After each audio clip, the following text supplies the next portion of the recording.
কুকুরকে মেরে ফেলার প্রতিবাদে গর্জে উঠেছে তমা মির্জা। কুকুরকে হত্যাকারী অপরাধীকে শাস্তি দিতে কঠিন সিদ্ধান্ত নিয়েছেন তমা মির্জা। তমা মির্জা কিভাবে সিদ্ধান্ত নিলেন, বিস্তারিত সম্পূর্ণ জানতে হলে ভিডিওটি না টেনে দেখতে থাকুন শেষ পর্যন্ত। সম্প্রতি মোহাম্মদপুর জাপান গার্ডেনে কিছু কুকুরকে কে বা কারা বিষ দিয়ে মেরে ফেলছে। এই ঘটনায় সামাজিক যোগাযোগ মাধ্যমে নেটিজেনদের পাশাপাশি সরব হয়েছেন দেশের তারকারা। সামাজিক যোগাযোগ মাধ্যমে এই বিষয়টাই নিয়ে আবেগ ঘন একটি স্ট্যাটাস দিয়েছেন তমা মির্জা, যেখানে দেখা যায় তমা মির্জা স্ট্যাটাসে বলেন, মানুষের মতো দেখতে হলেই সবাই মানুষ হয় না।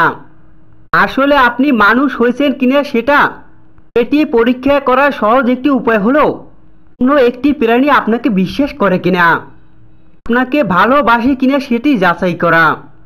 এভাবেই তমা মির্জা মিডিয়ার সামনে কুকুর নিধনকারী অপরাধীকে শাস্তি দিতে গর্জে উঠেছেন।